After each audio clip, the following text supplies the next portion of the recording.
Hi friends, ఈరోజు మనం మాట్లాడబోయేది 10వ తరగతి బోర్డ్ పరీక్ష గురించి. చాలామంది 10th క్లాస్ స్టూడెంట్స్కి ఈ పరీక్ష ఎలా జరుగుతుందో, ఏం జరుగుతుందో పూర్తిగా తెలియదు. అందుకే ఈ వీడియోలో కంప్లీట్ ప్రాసెస్ని సింపుల్గా స్టెప్ బై స్టెప్ చెప్తాను. రిలాక్స్ అయ్యి చూడండి, భయపడాల్సిన అవసరం లేదు.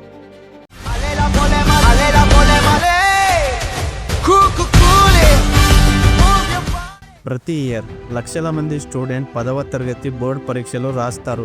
కానీ చాలామందికి ఈ పరీక్షలు ఎలా నడుస్తాయో, ఏం రూల్స్ ఉంటాయో తెలీదు.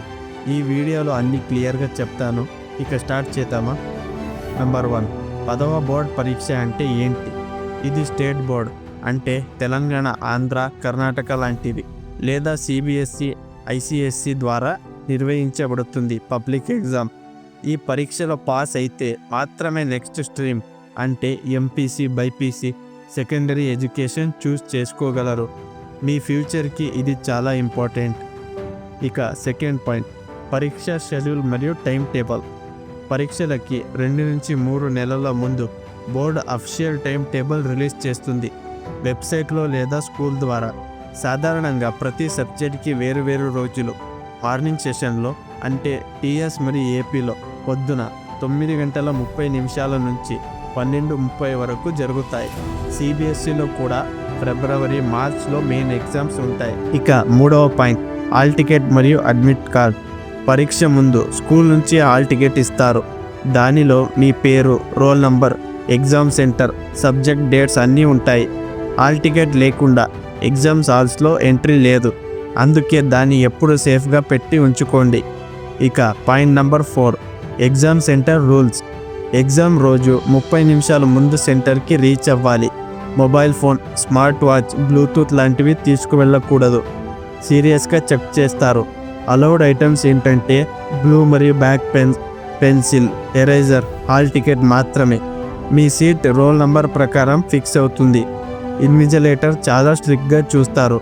మాట్లాడకండి, కాపీ కొట్టడం గురించి ఆలోచించకండి.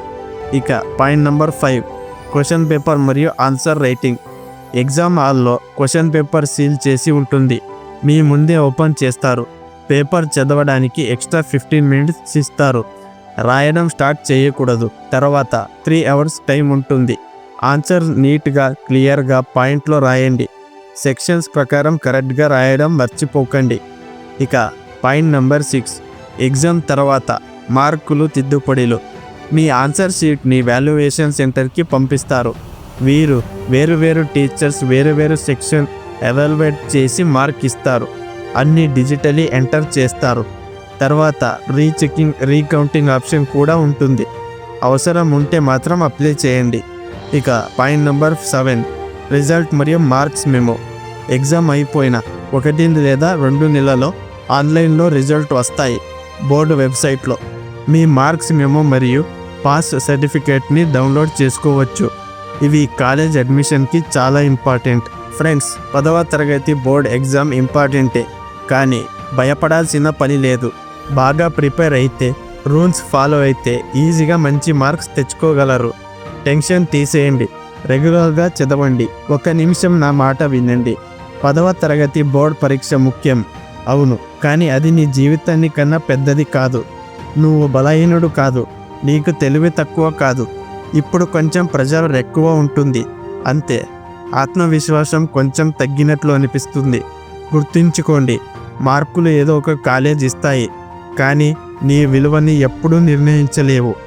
ఇప్పుడు భయంగా ఉంటుంది అంటే నువ్వు పరీక్ష పట్ల శ్రద్ధ చూపిస్తున్నావని. శ్రద్ధ పెట్టి వాళ్ళు ఎప్పుడు ముందుకు వెళ్తారు. ఇలా చెయ్యి, ఒక క్వశ్చన్కి ఒక ఆన్సర్, నీ బెస్ట్ అటెంప్ట్ చెయ్యి, అది చాలు. కొన్ని ఇయర్స్ తర్వాత వెనక్కి చూసి నవ్వేస్తావు, అబ్బా ఆ ప్రెషర్ని కూడా తట్టుకున్నాను అని. కాబట్టి తల ఎత్తుకొని హాల్లోకి వెళ్ళు. వైఫల్యానికి భయపడే వాడిలా కాదు, ప్రయత్నం చేయగల ధైర్యం ఉన్న వాడిలా వెళ్ళు. ఏం జరిగినా నువ్వు బాగానే ఉంటావు.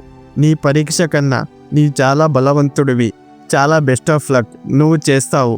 ఈ వీడియో నచ్చితే లైక్ చేయండి, సబ్స్క్రైబ్ చేసి బెల్ ఐకాన్ని ప్రెస్ చేయండి. నెక్స్ట్ వీడియోలో ఇంకా మంచి టిప్స్తో మీ ముందుకు వస్తా. All the best, good luck, bye bye.